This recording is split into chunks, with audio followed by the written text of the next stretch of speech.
Bueno, continuando con el desarrollo del programa, ahora aludiremos a los presupuestos de la acción penal. Acá no hay diferencias centrales entre los presupuestos de la acción procesal que hemos explicado en la clase anterior con los presupuestos propios de la acción penal. En el ámbito penal también se mantienen los mismos presupuestos, es decir, eh, tanto que el Estado permita, ¿no? Que el Estado permita que se pueda accionar. En segundo lugar, que exista que no se haya extinguido el derecho sustancial. Acá solamente cabe hacer alguna particularidad en cuanto a que en el ámbito penal, como está comprometido el orden público, ¿no? Entonces aquí la visión es distinta al ámbito civil en las materias que no está comprometido el orden público. En este caso, en el ámbito penal, sí podemos aludir al término que no haya prescripto la acción, porque acá, verdaderamente, si prescribió la acción, no hay ninguna posibilidad que exista un pronunciamiento de fondo de la autoridad judicial que deberá declarar extinguida la acción. Acá sí, en el ámbito penal, la prescripción está íntimamente ligada, vinculada a la extinción del derecho sustancial, cosa que no ocurre en el ámbito civil, en donde, digamos, donde no está comprometido el orden público, donde se trata de materias disponibles por las partes. De allí que esta sería la única diferencia central, porque después también se mantiene lo de la capacidad jurídica de todos los sujetos del proceso y también la adecuada investidura que tienen que tener todos los magistrados que vayan a resolver el conflicto de intereses. Bueno, continuando con el programa, vamos a abordar ahora el tema de la pretensión procesal, que también es una cuestión muy importante porque tiene profundas implicancias en el ámbito del litigio en sí y del trámite que va a tener finalmente ese conflicto de intereses. Pero creo que tenemos que empezar por decir que la pretensión simple pretensión, es una manifestación de voluntad. Eso expresa, conceptualiza, sintetiza lo que representa una pretensión. Ahora, cuando adicionamos al término pretensión y decimos pretensión procesal, lo que estamos diciendo es, estamos trasladando esa manifestación de voluntad al marco de un juicio, al marco de un litigio. O sea, cuando utilizamos el término pretensión procesal, en definitiva lo que estamos diciendo que es la manifestación de voluntad de una persona determinada, pero trasladada esa manifestación de voluntad al ámbito judicial, al ámbito de un proceso judicial. Por eso es que allí aludimos al término pretensión procesal. Yo les decía hace un momento de la importancia que tiene la pretensión procesal porque en el marco de un juicio, en el marco de un litigio, ya que a partir de el tipo de pretensión que la parte pueda exhibir, a partir de allí se va a definir cuál va a ser el trámite procesal a la cual va a ser sometida el juicio. Ya veremos más adelante y daremos mayores explicaciones sobre los distintos tipos de procesos que existen. Simplemente les hago alguna aproximación en base a la normativa procesal actual. O sea, hoy tenemos distintos procesos de conocimiento que son ordinarios, sumarios, sumarísimos. Los ordinarios son aquellos que tienen una mayor complejidad, un mayor conocimiento por parte de los jueces, mayor amplitud de prueba, a diferencia de los procesos sumarios que tienen una mediana amplitud probatoria, un mediano conocimiento, o sea, son procesos donde hay, llamemos así, una mediana complejidad. eh, y finalmente los sumarísimos, que son de procesos de una menor complejidad, y esto tiene muchísimo que ver con el trámite finalmente, porque los primeros, o sea, los ordinarios, son los procesos más largos, donde hay mayor amplitud de prueba, en relación a los sumarios y mucho más en relación a los sumarísimos. Pero todo esto depende básicamente de la pretensión procesal que se ha puesto a conocimiento de los jueces. O sea, a partir de que el actor, cuando promueve una demanda, plantea una determinada pretensión procesal, ya sea una demanda de daños y perjuicios, una demanda de desalojo, una demanda de reivindicación o una acción posesoria, eso impulsa automáticamente el encuadramiento de esa pretensión procesal en un determinado tipo de proceso. Por eso es que es muy importante que se entienda la trascendencia que trae aparejada la pretensión procesal.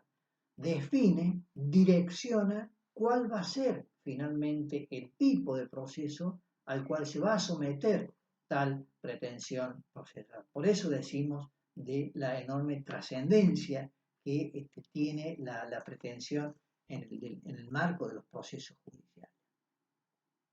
Tenemos distintos tipos de pretensiones. Ustedes van a encontrar acá en la bibliografía una multiplicidad de clasificaciones. Todas son absolutamente válidas.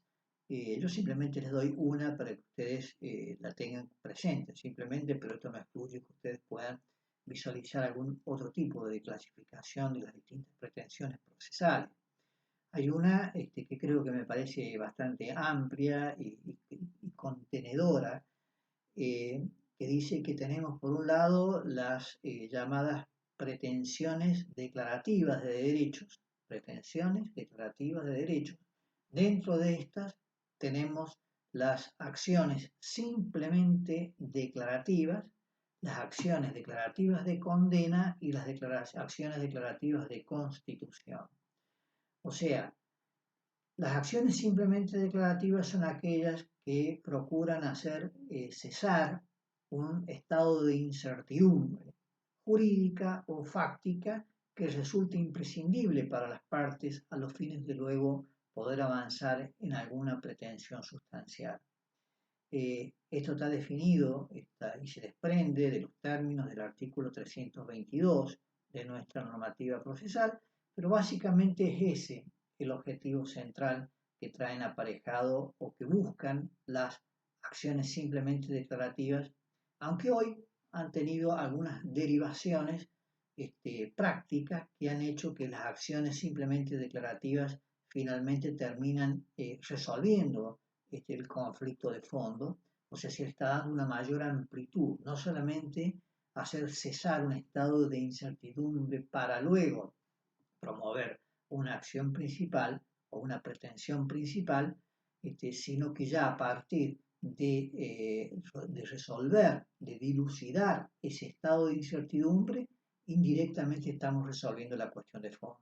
Por lo tanto, digamos, ha adquirido o está un reperfilamiento muy claro en cuanto a los efectos que en la actualidad está teniendo y que precisamente los jueces, inclusive la Corte y el Superior Tribunal acá en el ámbito provincial, le han ido dando a esta acción simplemente declarativa.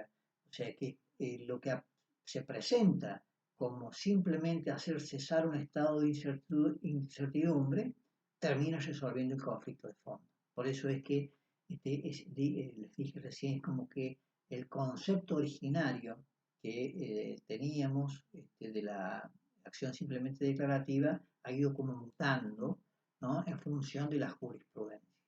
Pero la realidad es que centralmente estas acciones simplemente declarativas tienen como objeto primario el de hacer cesar un estado de incertidumbre. Pueden leer, si ustedes quieren, el artículo 322 del Código de Procedimientos Local, que en alguna medida refiere con un poco más de amplitud lo que les acabo de decir.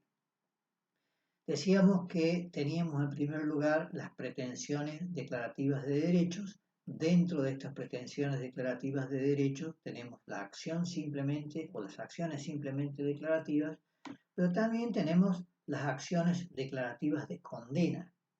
Las acciones declarativas de condena van más allá de hacer cesar un estado de incertidumbre y lo que se busca, lo que se propugna a partir de una acción declarativa de condena es precisamente compeler a alguien que ha sido condenado por el fallo judicial a que desarrolle tal conducta o cumpla con tal obligación de dar, de hacer o de no hacer. Pero en definitiva, la conducta que nace o que debe nacer a partir de una acción declarativa de condena es obligar a que al condenado, aquella persona que perdió el juicio, a que cumpla el mandato judicial, cumpla la condena que ha emitido el juez. Ven ustedes que cómo damos un salto entre lo que era una acción simplemente declarativa que procuraba hacer cesar un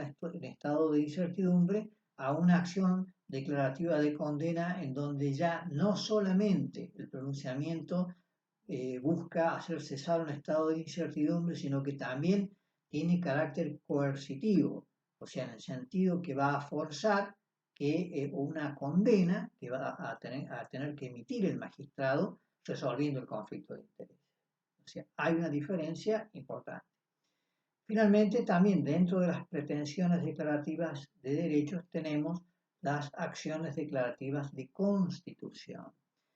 Estas, digamos, son aquellas que a partir del pronunciamiento judicial de que se trate, va a producir un cambio en la situación jurídica que tiene una determinada persona, un determinado ciudadano. O sea, uno a partir del pronunciamiento judicial podrá ser de una persona de estado civil casada a ser, por ejemplo, una persona de estado civil divorciada.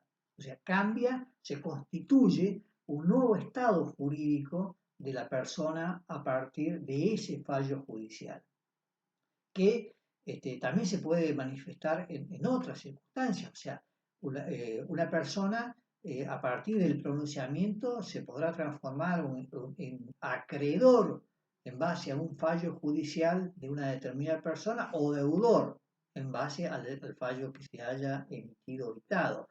O sea, cambia y se establece un determinado estado jurídico en cabeza de una persona y a partir de un pronunciamiento judicial. Entonces, dentro de volviendo un poco a la clasificación que les estaba dando, dijimos pretensiones declarativas de derechos.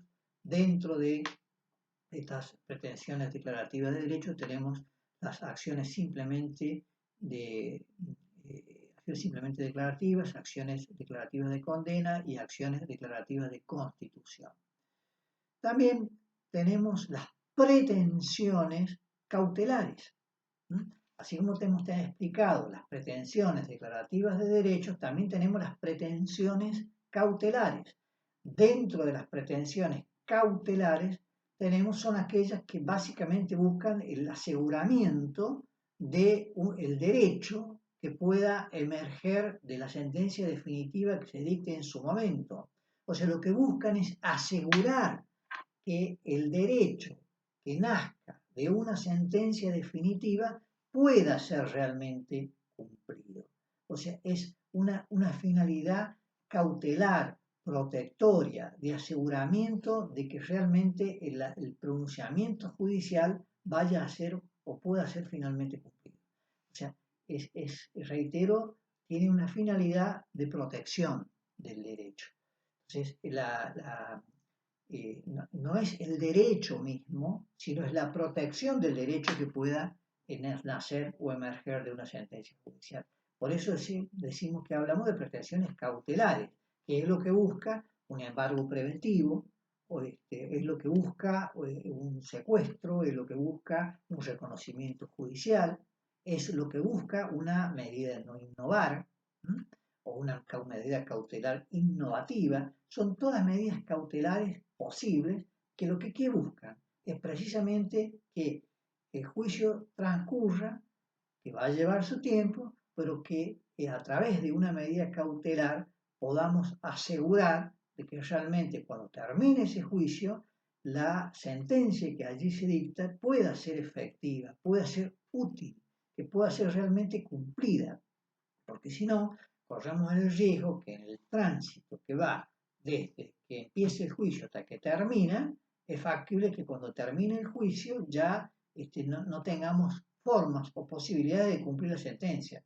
¿Cómo podemos buscar o lograr de que esto no ocurra? A través de estas llamadas pretensiones cautelares, que como su nombre lo indica, lo que buscan es proteger, cautelar un derecho que puede surgir de una sentencia definitiva.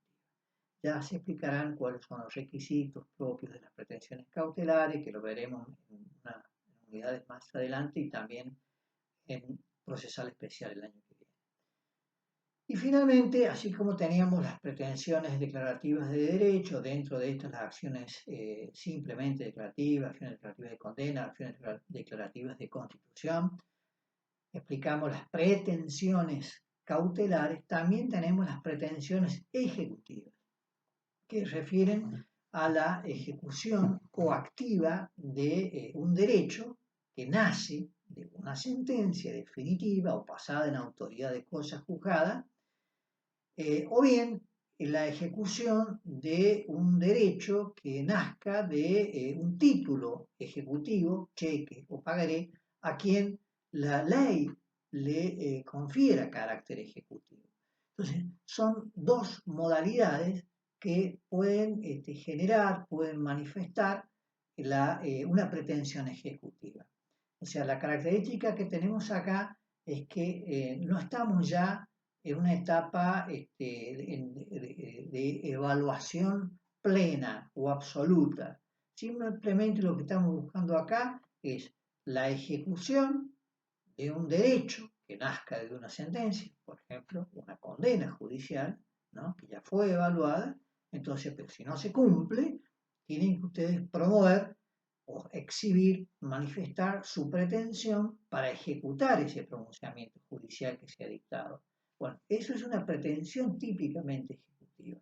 Pero también puede ocurrir que esta pretensión ejecutiva se manifieste en aquellos títulos que son especiales, como los cheques o los pagarés, en donde no se puede discutir la causa de la obligación, pero lo concreto es que ustedes pueden manifestar también en estos casos esa pretensión ejecutiva.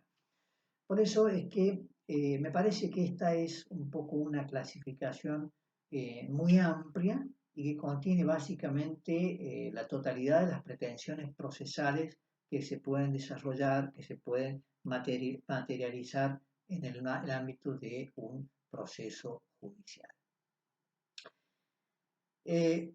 Otro tema que es importante es el de los elementos de la pretensión procesal, los elementos de la pretensión.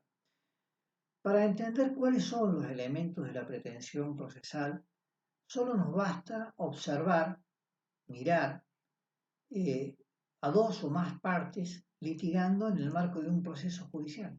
Imaginémonos por un segundo que acá está el actor, acá está el demandado o los demandados, acá están todos los actores, en el marco de un juicio, donde cada uno manifiesta su pretensión, cada uno manifiesta los hechos que sostienen su pretensión y cada uno manifiesta el derecho en base al cual sostiene su pretensión.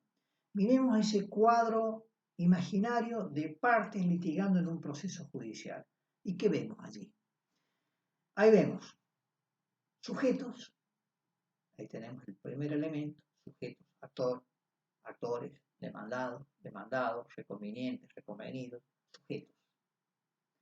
Vemos objetos, o sea, el actor con su pretensión, quiero que me entreguen la casa, el demandado no le corresponde porque el contrato no está vencido, ven sujetos con pretensiones contrapuestas, ven objetos distintos y ven causa, o sea, el actor sosteniendo los hechos conforme él entiende que se han producido y el demandado haciendo lo propio desde otra perspectiva. Pero en definitiva estamos discutiendo acerca del mismo hecho con trascendencia jurídica. También vemos el derecho, o sea, el actor imputando al demandado en base a un derecho que según él mismo sostiene su pretensión procesal. Y el demandado exactamente igual, pretendiendo del actor el sometimiento a su voluntad, invocando para lo cual un derecho que le permite sostener su pretensión procesal. Entonces, fíjense ustedes, como simplemente mirando, observando el cuadro de dos o más personas litigando en el marco de un proceso judicial, vemos cuáles son los elementos de la pretensión procesal. Entonces ahí vamos a ver los sujetos, vamos a ver el objeto que cada uno puede sostener, vemos la causa, que no son solamente los hechos, sino también la imputación jurídica. Entonces esos tres elementos, sujeto, objeto y causa, constituyen lo que son los elementos de la pretensión procesal. Con la salvedad que en el elemento causa tenemos dos subelementos. Por un lado, los hechos, pero por el otro lado también la imputación jurídica, o sea, la norma que cada uno invoca en respaldo de su pretensión procesal. Estos son los elementos y en la clase que sigue vamos a avanzar con otra cuestión puntual relacionada también con la pretensión procesal.